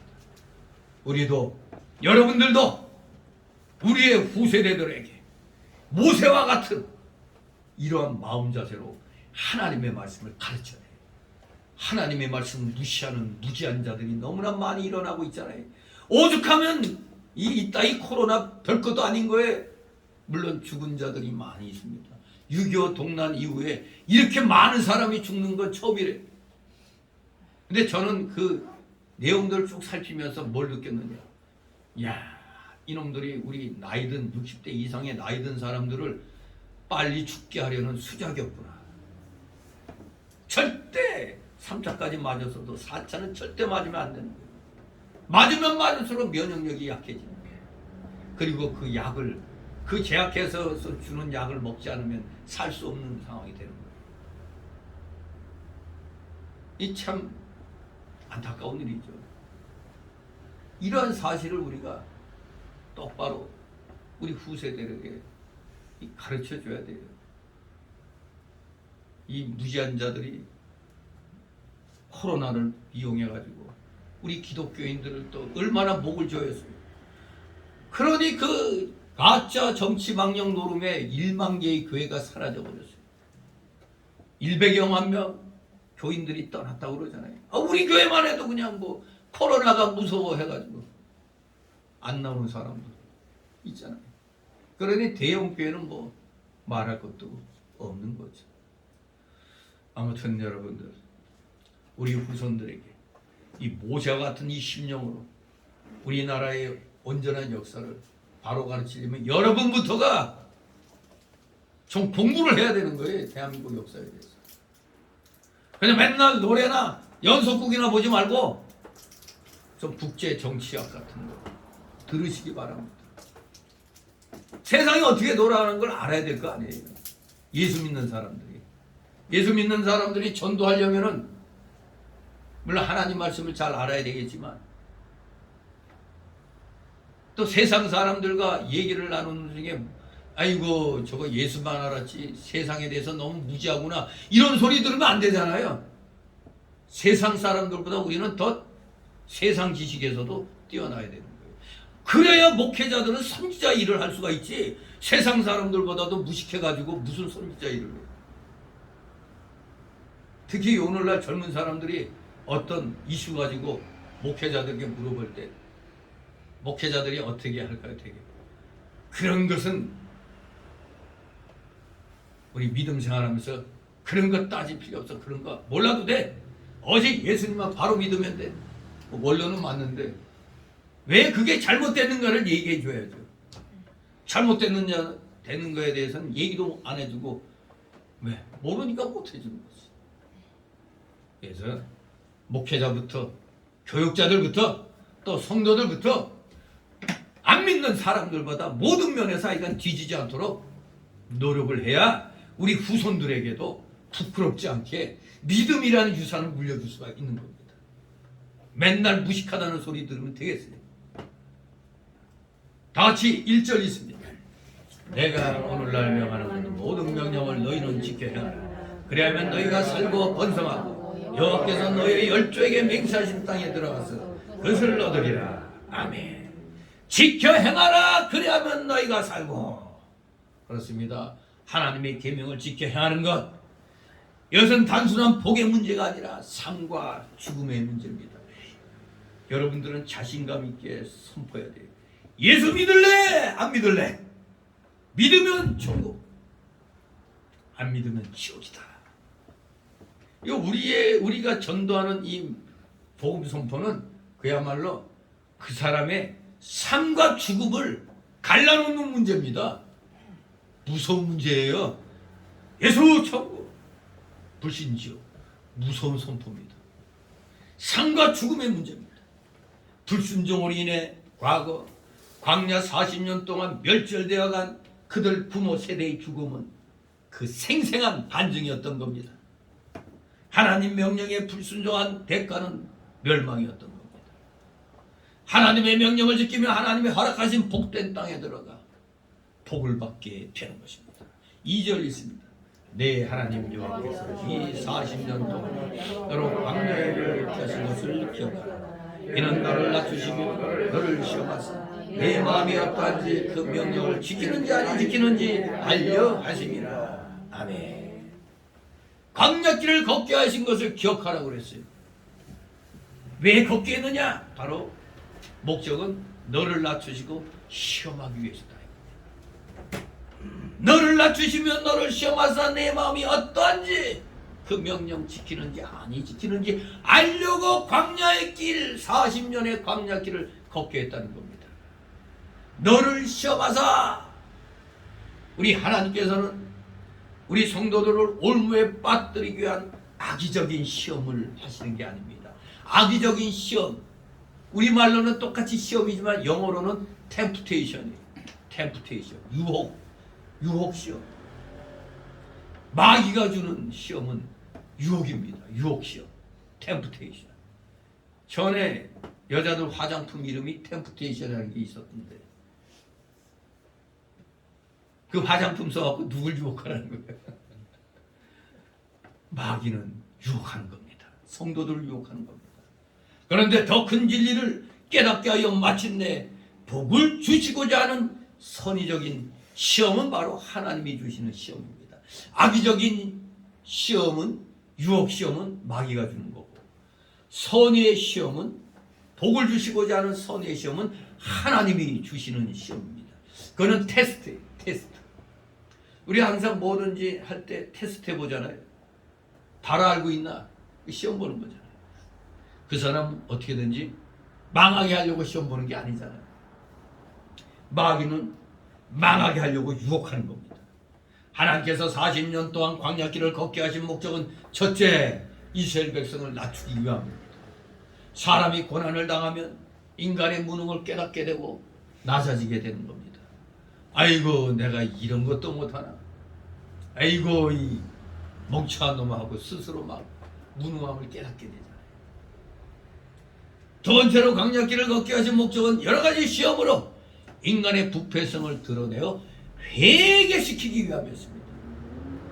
나의 여러분의 부패성을 드러내어 회개시키기 위해서 광야 40년을 가게 했다는 겁니다. 세 번째로는 하나님의 말씀을 순종할 실력의 유무를 드러내어 회개시키기 위함이었습니다. 세 번째 광야길 걷게 하신 목적이 바로 이겁니다. 말씀을 순종할 실력의 유무를 드러내어서 아이고 내가 요 정도밖에 되지 않나 회개시키기 위함입니다. 네 번째 광야길을 걷게 하신 목적은 사람이 떡으로만 사는 것이 아니요 하나님의 입에서 나오는 모든 말씀으로 사는 줄을 알게 하려 하였다 이겁니다. 오늘날 우리들도 광야 같은 이 세상을 통과할 때 우리 하나님께서 여러분들에게 많은 시험을 주십니다. 지금까지 여러분도 믿음 생활하면서 시험이 끊이지 아니한 걸 느끼죠. 저 오늘은 좀 편안했으면 오늘만 같아요라 하는데 또 내일 또 시험이 오잖아요. 그런데 믿음이 약한 사람들은 크게 걱정할 게 없죠. 믿음이 약한 사람에게는 아주 약한 시험이 오는 거예요. 그러나 강하다고 하는 사람들에게는 강력한 시험이 오죠. 거기에 맞는, 마치 우리 초등학생들에게 문제 낼 때하고 중고등학생들에게 문제 내는 거, 고등학생, 대학생이 문제 내는 수학, 요새 초등학교에서도 산수란 말 쓰나요? 수학이란 말 쓰나?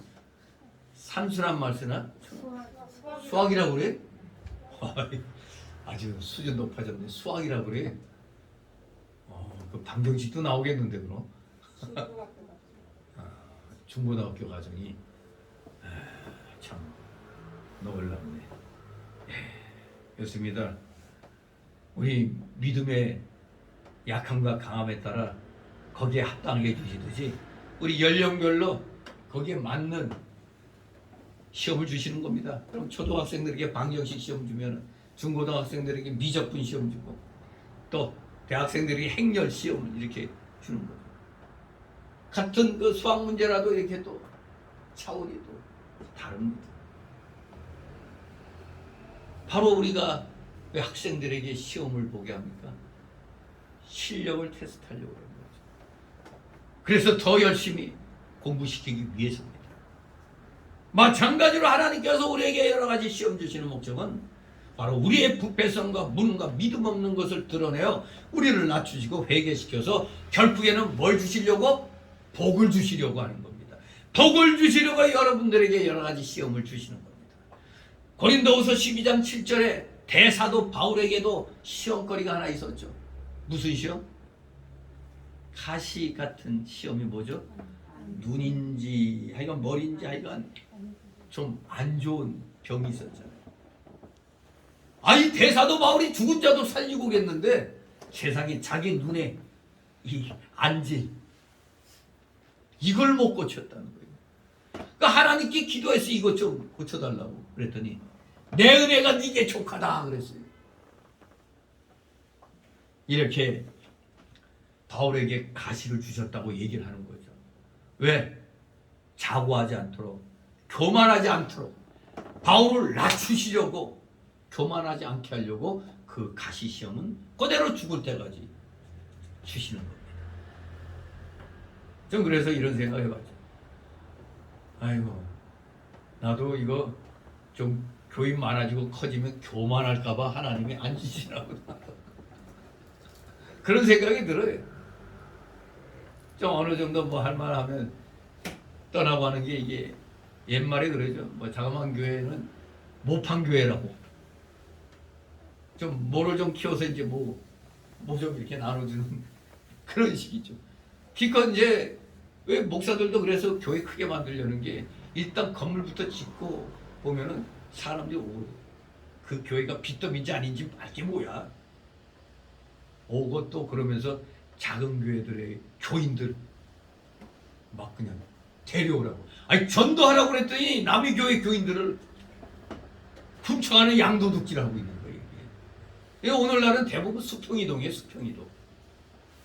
진짜 길거리 나가서 생짜 이렇게 전도하는 게 아니라 믿고 있는 다른 교회 나가고 있는 사람은 우리 교회가 아주 아늑하고 아주 카페도 있고 아주 좋아 이러면서 이제 그렇게 또 유혹하죠. 그럼 작은 교회 나가는 사람 입장에서는 뭐 우리 교회는 뭐 맨날 그냥 찌들찌들하고 좀 그런 교회 가고 싶다는 생각하죠.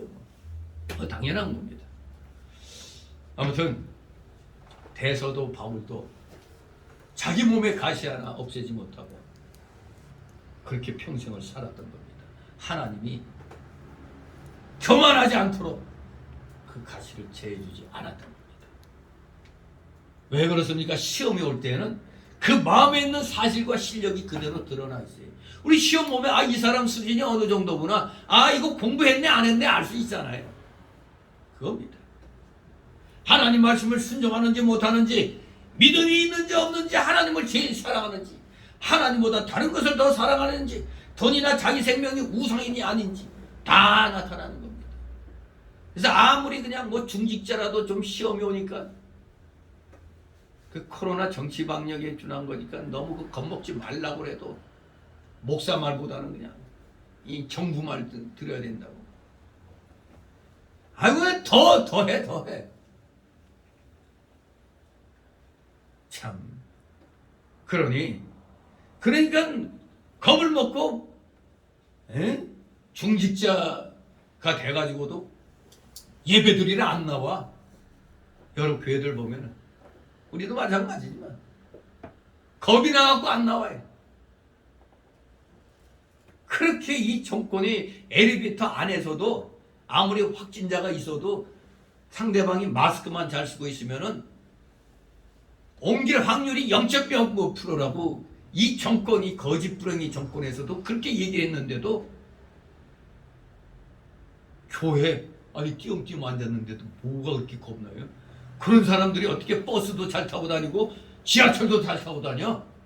시장도 잘 나가고 그러면서도 교회는 코로나 올까봐 안 온대. 그 믿음 있는 거예요 없는 거예요? 그 사람 믿음이 이 사람 믿음은 그런 믿음이구나 드러나잖아요. 그럴 것 같으면 시장도 못 가고 마트도 못 가고 버스도 못 타고 지하철도 못 타야 되는데 자기 볼 일은 다 보러 다녀. 그러면서도 교회 말은 코로나 걸릴까봐 못 나온다고 헛소리 하니까 이게 한마디로 교인이 도리어 더 교회를 갖다 더 코로나 발생지로 진원지로 만들고 있는 거예요. 어리석은 자들이. 진실로 이들은 입으로만 하나님 사랑이었지 결국은 아니었음이 드러나는 겁니다. 진실로 우리가 이 세상 살다 보면 내가 더 하나님을 사랑하는가, 하나님보다 다른 것을 더 사랑하는가 딱 드러납니다. 잘 될 때 돈이나 내 생명이 하나님보다 우선인지 아닌지 드러나요. 돈이 우선이지 결국 우상이 돼버려요.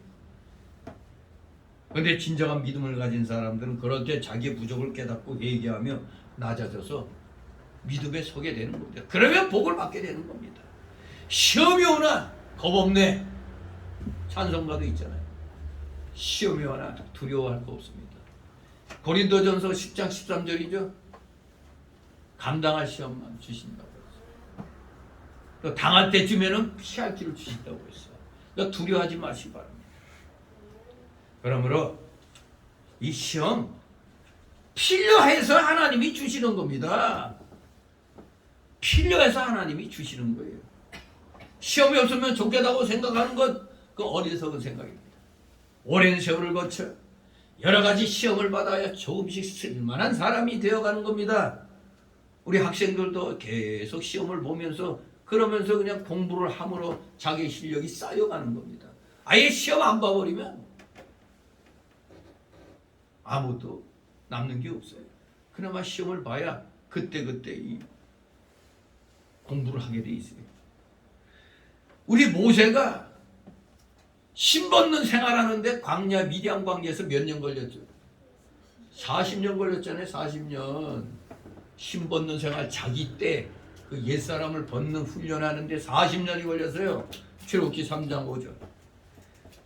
그 전에는 애국 궁정에서 호화로운 그 왕자로서의 삶을 40년 살다가 그 40년 동안 그 세상 때 묵었던 걸 광야 생활 40년 동안 그것 빼는 훈련 받은 겁니다. 그게 신벗는 생활이에요. 신벗는 생활. 우리 욥도 아주 그냥 믿음의 인내의 사람, 욥도 신앙의 사람이지만 시험을 오랫동안 받을 때 결국 친구들이 계속 공격하니까 욥기 40장 1절 9절이나 42장 1절 6절 보면 결국 나중엔 승질이 나다 보니까 또 하나님 원망하는 그런 말을 하게 돼요. 절대 그 입에서 원망 불평이 안 나왔는데 이놈이 위로하러 욥을 위로했던 세 친구가 번갈아 가면서 계속 욥을 공격하잖아요. 한마디로 욥의 친구들이 뭐를 욥에게 요구했죠? 네 죄를 네가 알렸다. 그겁니다. 아주 그 세 사람의 욥의 친구 위로하러 온 욥이 모든 것 다 망하고 그냥 몸까지 그냥 발끝에서 머리끝까지 악창나고 심지어 마누라까지 네 하나님 욕하고 죽어라고 그냥 막 그랬는 상황에 놓였을 때 세 친구가 위로하러 와가지고 욥의 몰골을 보고 며칠 동안 말을 못했다고 그랬잖아요. 그러다가 이제 말을 하게 되는데 하나같이 네 죄를 네가 알렸다.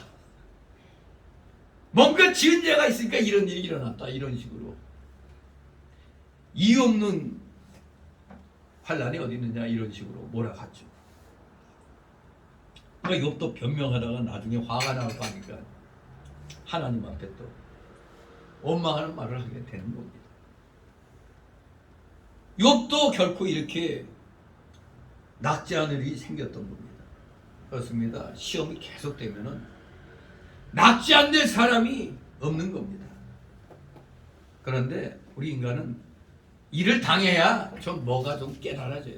낙제된 다음에야 원통이 회개하며 믿음이 조금씩 자라는 겁니다. 아이고 내가 그거 하나 못 이겼던 거 이렇게 회개하면서 또 믿음이 자라는 거예요. 조금씩 자라는 겁니다. 믿음 한꺼번에 안 자랍니다. 세월의 흐름 속에 자라나는 겁니다. 다윗도 시편 6장 6절에 보니까 시험에 낙제된 다음에 낮아져서 눈물에 침상이 뜨고 요가 젖도록 회개했습니다. 아주 과장법도 대단하죠. 얼마나 눈물을 많이 흘렸으면 침대가 그냥 눈물에 그냥 떠오를 정도가 됐다 이거죠. 그만큼 많이 날마다 울면서 하나님 앞에 회개한다는 겁니다. 이렇게 욥은 자기 믿음 없는 것을 원통 회개하고 자기를 부인하고 자기를 죽여 무효 공이 되어야 한다는 것을 깨닫고 그렇게 눈물의 회개 기도를 했던 겁니다. 진실로 오늘날의 우리들도 좀 신앙의 사람들을 본받아서 회개하는 삶을 우리는 살아야 되겠습니다. 오직 내 자신을 비워야 돼요. 뭐든지 마음을 비우면 좀 쉬운데 우리가 마음을 비우기가 어렵잖아요. 마음을 비우는 방법은 오직 온전히 회개하는 것밖에 없는 겁니다. 회개하고 나를 부인해야지. 나를 죽여야지. 그래야 무가 되고 공이 되는 겁니다. 이렇게 비워야 하나님의 말씀을 온전히 다 받아들여서 순종하게 되는 거죠. 3절 있습니다. 너를 낮추시며 너로 줄이게 하시며 또 너도 알지 못하며 네 열조도 알지 못하던 만나를 네게 먹이신 것은 사람이 떡으로만 사는 것이 아니고 하나님의 입에서 나오는 모든 말씀으로 나 사는 줄을 너로 알게 하려 하심이니라. 아멘. 앞에서 광야 40일 가게 하신 그 목적 중에 하나가 바로 이거였죠. 사람이 떡으로만 사는 게 아니라 여호와 입에서 나오는 말씀으로 사는 걸 알도록 하기 위해서 광야 40년의 그 보행이 있었다는 사실. 하나님이 또한 광야에서 만나를 주어 먹이신 목적. 만나가 뭐죠? 하나님이 하늘에서 그냥 밤새 내려주신 거예요. 그런데 희한하게 딱 그날 먹을 것만 가져가야지 좀 놔뒀다 먹으려면 다 그냥 벌레 먹게 해놨죠. 그야말로 기적의 역사입니다. 하늘에서 먹는 게 떨어진 거예요. 먹는 게 내린 겁니다. 그게 만나라고 그러죠. 왜 이 만나를 줘서 먹게 하셨습니까? 바로 이것은 사람이 떡으로만 사는 것이 아니고 여호와 입에서 나오는 모든 말씀으로 사는 줄 알게 하려 하기 위해서 하나님이 만나를 주신 겁니다. 그래서 너도 알지 못하면 네 열조도 알지 못하던 만나라고 했던 겁니다. 만나가 결코 그저 자연적인 소산물이 아니라는 겁니다. 오직 하나님의 능력에 의해 특수하게 공급된 전혀 새로운 종류의 음식임을 시사하는 말입니다. 이게 예전에도 알았다면 있었다면 구세대들의 이걸 경험했을 건데 여기 너도 알지 못하면 네 열조도 알지 못하던 만나라고 그랬잖아요. 완전히 하나님의 역사 속에 전혀 새롭게 공급된 새로운 종류의 음식임을 말하고 있는 거죠. 결코 이 모든 것을 주신 게 뭐라고? 사람이 떡으로만 사는 것이 아니요 여호와 입에서 나오는 모든 말씀으로 사는 줄 알게 하려 하심이라. 이 목적이었던 겁니다. 그렇기 때문에 이 말은 단순히 그저 우리 인간의 영적 생명에만 관계된 말로 그치는 게 아닙니다. 이거 영적인 생명만 요구하시는 말씀이 아니죠. 더 나아가 인간의 육체적 생명에까지도 관계되는 말입니다. 사람이 떡으로만 사는 것이 아니요 여호와 입에서 나오는 모든 말씀으로 사는 것이다. 이것이 육체적 생명에까지 미친다는 겁니다. 예수님께서 마귀에게 시험 받으실 때도 마태복음 4장 4절에 이 말씀 가지고 이기셨죠. 그 뜻이 뭡니까? 첫째는 떡이 없어도 하나님이 하고자 하시면 초자연적인 역사로 먹을 것을 주신다는 겁니다. 초자연적인 역사. 우리가 구약 때 엘리야 선지자 850대 1로 붙어가지고 승리한 갈멜산 대척을 이룩한 이 엘리야 선지자도 금세 또 연약해져 갖고 걸음아 나 살려라고 도망갔죠. 그러다 그리 시내가에서 그냥 있을 때 하나님이 부정하다고 구약 율법에서 부정하다고 하는 뭐를 시켜서 떡과 고기를 주셨죠? 까마귀를 보내가지고 까마귀 심지어 부정하다고 하는 부정한 짐승을 통해서 하나님 사자에게 굶지 않도록 떡과 고기를 주신 겁니다. 이렇게 초자연적인 역사 하나님이 하시고자 하면 하시는 겁니다. 바로 그것을 가르쳐 주는 겁니다. 하시고자 하면 초자연적 역사로 먹을 것 주신다는 겁니다. 두 번째로 이 말씀은 사람의 생명이 떡에 있는 것이 아니고 하나님께 있다는 걸 가르쳐 주기 위해서입니다. 하나님께서 생명을 주관하심을 가르쳐 주는 거죠. 세 번째 이 말씀은 사람의 영은 하나님 말씀으로 산다는 걸 얘기하는 겁니다. 사람은 영이 살아야 참으로 사는 겁니다. 영이 살지 못하는 자들이 지금 돌아다니고 있잖아요. 불쌍한 사람들입니다. 몸은 사람인데 저들은 짐승같이 살고 있는 겁니다. 예수를 안 믿으니까. 짐승입니다. 짐승. 우리 사람은 영이 살아야 참으로 사는 겁니다. 영이 중생하지 못한 자는 살아는 있으나 죽은 자입니다. 사람의 영이 하나님 말씀으로 살면 하나님이 육신에게도 떡을 줘서 먹여 살린다는 얘기입니다. 우리의 영이 말씀으로 살아가면 하나님이 육신에게도 이 영이 육신에 거하고 있으니까 육신이 살아야 될 거 아니에요. 당연히 영을 살리기 위해서는 육도 살리기 위해서 떡을 주어 살려주신다는 겁니다. 그러므로 떡으로만 만이란 말을 붙였잖아요. 떡으로만 사는 것이 아니라는 말씀을 이렇게 한 겁니다. 떡으로만. 영으로 살면 육신의 생명 거기에 합당한 걸 하나님이 주신다는 겁니다. 네 번째로 이 말씀의 뜻은 장차 말씀이신 예수 그리스도가 오셔서 그 몸을 생명의 떡으로 주실 것을 가리키는 겁니다. 뭐가? 사람이 떡으로만 사는 것이 아니요 여호와 입에서 나오는 모든 말씀으로 사는 것이다. 이것을 가르쳐 주는 겁니다. 4절 있습니다. 이 40년 동안에 내 의복이 헤어지지 아니하였고 내 발이 굵지 아니하였느니라. 아멘. 참 신기하지 않습니까?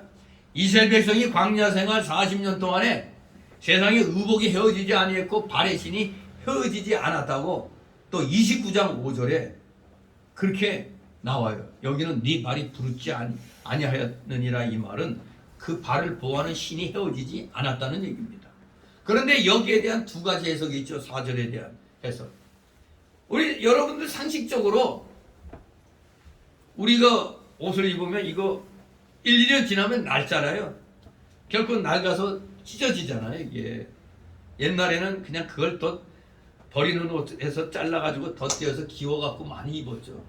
정말 옛날에 이 기워서 많이 입었죠. 이런 데도 그냥 막 기워서 그냥 더덕더덕 그냥 기워갖고 많이 입었는데 요새는 떨어지면 아예 버려버리네. 아, 참 부자 됐습니다. 그러니 이게 말이 안 되는 거다 생각하는 거예요. 근데 기적으로 해석하면 간단하죠. 그들이 애굽에서 입고 나온 의복과 신고 나온 신이 40년 동안 사용했는데도 하나도 헤어지지 않게 해주셨다. 누가? 하나님이. 하나님이 기적적으로 그렇게 해주셨다 하면 뭐 하나님이 가라사대 하면 그런 줄 알아야 되겠는데 또 한편으로는 우리가 이 하나님의 이 자연의 질서를 우리가 깨면 안 되거든요. 그래서 두 번째 해석은 하나님께서 40년 동안 여러 방편으로 새로운 의복과 신발을 계속 공급해 주셨다는 해석입니다. 그러면 어느 것이 타당하겠느냐? 바로 두 번째 해석이 타당한 거죠. 여러 방편으로 새로운 의복과 신발이 공급되도록 하나님이 해 주셨기 때문에 항상 새 의복과 새 신발 신는 것처럼 그렇게 살 수가 있었던 겁니다. 증거가 뭡니까? 40년 전에 아이였던 사람이 나이가 들고 어른이 되면은 아이 때 입던 옷 입어요? 못 입잖아요. 그 어릴 때 신던 신발과 의복이 맞을 리가 없잖아요. 이런 걸 볼 때 아, 하나님이 그때 상황에 신발과 의복을 공급해 주셨다는 걸 우리가 생각해야지. 뭐 하나님이 기적이 아무 때나 일어나나 어린애가 그냥 자라는데 계속 의복도 같이 커져. 신발도 계속 커져. 이거 뭐 말도 안 되는 소리잖아요. 이게. 하나님은 하나님이 세우신 자연의 법칙을 함부로 파괴하지는 않는 겁니다. 그러니까 이게 우리가 이 의미는 새로운 방법으로 계속 공급해 주셨다. 그렇게 봐야 되는 겁니다. 5절 6절입니다. 너는 사람이 그 아들을 징계한 같이 내 하나님 여호와께서 너를 징계하시는 줄 마음에 생각하고 내 하나님 여호와의 명령을 지켜 그 도를 행하며 그를 경외할지니라. 아멘. 네. 사람이 그 아들을 징계한 같이 이것은 백성들이 광야 40년 동안 고난과 역경을 겪은 것은 어버이와 같은 심정으로 그 백성을 위해서 드신 그 백성을 잘 좋은 하나님의 그 일꾼으로 키우기 위한 하나님의 사랑에 매였다. 어디서 증거합니까? 히브리서 12장 5절 이하가 그걸 증거하는 겁니다. 어부의 심정으로 백성들이 잘못될까 봐 드신 사랑에 매다 이겁니다. 사람이 그 아들을 징계한 같이 이 의미가 그겁니다. 여러분도 자기 자녀가 미워서 때리지 않잖아요. 잘못될까 봐 그렇게 행하면 안 된다는 걸 깨우치기 위해서 혼을 내는 거거든요. 미워서 혼내는 게 아니죠. 바로 우리 인간도 자녀 키울 때 그런 마음처럼 하나님께서는 바로 선민 이스라엘 백성을 그런 마음으로 대하셨다는 겁니다. 따라서 여기 징계라는 말 히브리어로 야샤르라는 단어입니다. 야샤르.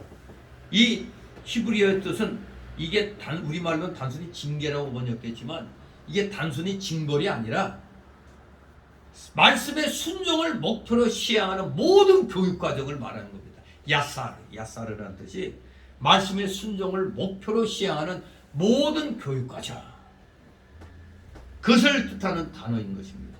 그러니 하나님이 하나님 백성들을 얼마나 사랑하시면 이렇게 모든 교육과정으로서 이들을 교육을 시키느냐 이겁니다. 그러므로 여러 가지 시험과 징계를 우리가 당할 때에는 사람이 아들을 징계하는 것처럼 하나님께서 우리에게 징계하시는 줄 깨닫고 여러분들은 어떻게 받아야 되죠? 달게 받는 겁니다.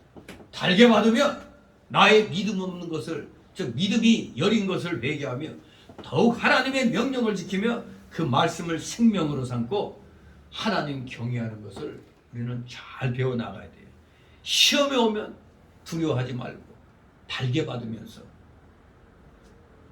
더욱더 하나님을 경외하는 방향으로 우리는 나가야 되는 겁니다. 이것이 바로 이스라엘 백성들, 성민들을 40년 동안 이렇게 역경과 환난으로 몰아서 고생시킨 그 목적이 결국 교육이었습니다. 올바른 하나님의 자녀로 만들 교육이었다. 그래도 오늘날 우리가 믿음 생활하면서 맨날 복 받아라, 맨날 복.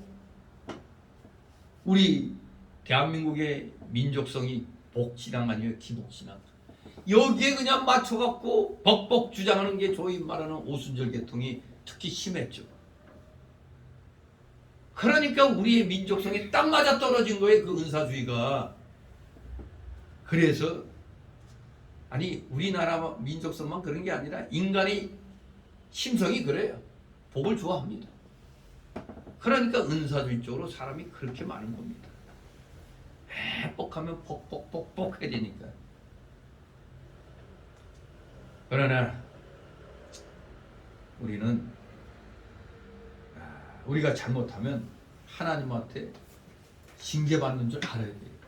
반드시 내가 죄범했다, 하나님께 올바로 행하지 못했다 하면 벌 받을 줄 알고 빨리빨리 회개하고 바르게 돌이켜야 되는 거예요. 그게 바로 더 큰 매를 맞지 않는 비결인 겁니다. 하나님의 시험에 우리가 떨어지면 안 되잖아요. 어떤 때는 또 하나님이 마귀 새끼를 붙여가지고 시험할 때도 있죠. 사실 욥에게 온 시험은 하나님이 직접 주신 시험이 아니고 누가 준 시험이요? 마귀가 준 시험이잖아요. 즉 하나님이 마귀가 아이고 하나님이 욥을 칭찬하니까 그거 눈꼴시로 못 봐가지고 아이 하나님 저럼 저 재산이 저렇게 많이 있어서 저런 거예요. 저거 싹 없으면 저거 당장 하나님 원망할 겁니다. 그러니까 하나님이 그래 한번 해봐라. 그러니까 하나님이 허락해서 마귀가 시험 준 거예요. 그런 경우도 있다는 걸 우리가 잊어서는 아니 되겠습니다. 그러니 어떤 상황에서도 우리는 원망 불평하지 말고 어떻게든 우리는 신세 진거 있으면 사람에게도 똑같아요. 신세 진거 있으면 돌에 새길 생각해야 돼요. 하나님의 은혜는 말할 것도 없고 우리 마음에 위에 콱콱 새겨놔야 돼요. 그래서 좋지 않은 일이 있을 때라도 나에게 은혜 베풀어 주신 걸 생각해서 감사하는 마음, 감사합니다. 이것도 감당할 수 있으니까 주신 줄 압니다. 이런 마음으로 나가야 이겨낼 수가 있고 더 큰 복을 하나님이 주시는 겁니다. 우리 모두 이러한 신앙을 갖는 여러분 되시기를 주님의 이름으로 축원합니다. 7절부터 이 오후 시간에 하도록 하겠습니다. 기도합니다. 거룩하신 하나님 아버지, 은혜를 감사드립니다. 사랑하시는 자녀들, 오늘 주신 말씀을 통해서 각자에게 지금 더구나 세상의 흐름이 너무나 힘든 상황이기 때문에 우리 믿음의 시험 또한 여기에 못지않게 세상의 시험 못지않게 오고 있는 줄 압니다. 이 모든 시험을 오늘 주신 말씀을 기억하여 왜 광야 40년 생활을 주셨는가를 기억하여서 우리에게 결국 더 좋은 걸 주시려는 그러한 목적하에 하나님이 허락하신 시험이다 생각하고 우리는 잘 이겨냄으로 말미암아 진실로 하나님이 허락하신 복들을 하나도 남김없이 놓치지 아니하고 받아 누리는 진정한 믿음의 실력자들 다 되게 하여 주시옵소서. 감사드리며 예수 그리스도의 이름으로 기도드리옵나이다. 아멘. 다 같이 찬송가 416장 416장 찬송입니다.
드려진 예물을 놓고 하나님 앞에 봉기도합니다. 사랑과 은혜가 풍성하신 거룩하신 하나님 아버지, 오늘도 이렇게 귀한 주일을 맞아요. 우리 사랑하시는 자녀들 하나님께서 허락하여 주신 각자의 그 생활 영역 속에서 최선을 다하여 맺은 귀한 열매들을 오늘 또 하나님 앞에 구별하여 드렸나이다. 10의 1조와 또 주일 예물, 각종 명목의 감사 예물, 차량 예물, 건축 예물, 또 총회, 또 우리 세례교인 이상 드리는 의무 헌금, 그리고 또 이렇게 오늘 특별히 하나님의 은혜 감사드림으로 생일을 기념하여 우리 성도들에게 또 떡을 돌린 귀한 손길이 있사오니 아버지 오늘 하나님께 드린 그 모든 손길들 한 사람 한 사람 기억하여 주옵시고 그들의 가정과 하는 생업 위에 복의 복을 더하여 주시옵소서. 30배, 60배, 100배의 놀라우신 복이 차고 넘치도록 저들의 창고에 아버지 가득 차도록 주님께서 허락하여 주시옵소서. 결코 우리 성도들이 물질로 인하여 고통당하지 아니하도록 아버지 역사하여 주시옵소서. 혹시라도 물질로 고통당하고 있는 우리 성도들이 있다면 속히 그 어려움을 풀어주시고 더욱더 믿음을 주시고 그리하여 물질의 실력을 주셔서 하늘 창고문을 열고 마음껏 주의 영광을 위하여 충성 봉사할 수 있는 진실된 우리 믿음의 일꾼들, 물질의 실력자들, 말씀의 실력자들 다 되게 하여 주시옵소서. 드려진 예물 몸된 교회를 위해서 잘 사용되도록 늘 은혜로 충만케 하여 주시옵소서. 감사드리며 예수 그리스도의 이름으로 기도드리옵나이다. 아멘.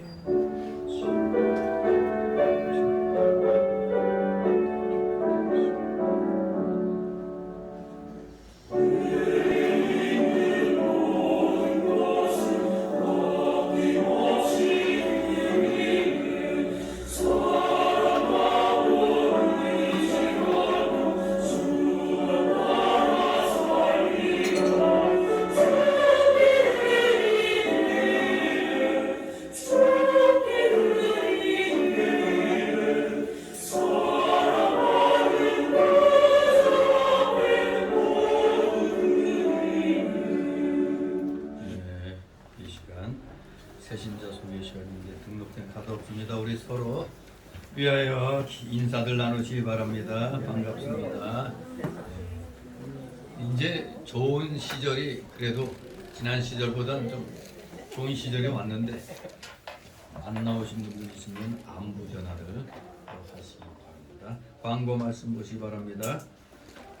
이제 오늘로 4월 주일은 다 끝나고 5월 첫 주가 다음 주부터 시작이 됩니다. 우리가 여러분도 이미 다 뉴스를 통해서 들었듯이 내일부터 25일부터는 교회에서도 이 식사를 할 수 있도록 허용을 공식적으로 허용을 합니다. 그래서 우리 교회는 지난주에 광고했던 대신 광고했던 대로 5월 첫 주부터 이제 식사를 하도록 그렇게 준비를 하시기 바랍니다. 그동안 식사 준비 안 하고 해서 좀 편했죠? 이제 좀 더 역시 우리는 봉사를 해야 돼요. 봉사를 해야 좀 마음이 또 가고 믿음도 자라는 거지 자꾸 하나씩 빼먹다 보면 안 하게 돼요. 그러다 보니까 여러분들 그 오분에 보면 우리가 2년 전에 매주 토요일 오후 2시쯤에 하던 전도 행사 있죠. 이제 이것도 거리 두기 뭐 이것도 다 해제됐기 때문에 이걸 다시 계획을 짜가지고 실시하시 바랍니다. 여기에 주관부서가 이제 전도 부인회죠. 전도 부인회. 이것은 이제 여성교부 산하에 있는데 전도 부인으로 거기 이름 올라간 분들 뭐 올라갔지 않더라도 참여하고 싶은 사람들 있으면 참여할 수 있도록 여성교부장께서는 남성교부장과 의논해서 이것을 이제는 실시할 때가 됐어요. 그동안 너무 안 했죠? 너무 전도 안 했죠? 다 뻑하면 뭔 핑계? 코로나 때문에. 이제 코로나 핑계 내지 말고 우리도 다시 우리의 믿음을 키워나가야 되겠습니다. 그리고 우리 아직도 이 악한 무리와 싸우고 있는 여러 목회자들이 있습니다. 목회자와 교회들을 위해서 기도하시고 우리 그 229회 동노회 봄정진회가 지난주 4월 14일 목요일 봉담중앙교회에서 열렸습니다. 우리가 속해 있는 노회가 이제 동노회라는 거, 백석총회의 동노회라는 걸 기억하시고 그리고 5월 첫 주일부터 교회에서 식사를 할 수 있도록 이렇게 준비를 해 주시기 바랍니다. 우리 다 같이 일어나셔서 찬송가 62장 부르시고 축복 기도로 마치도록 하겠습니다.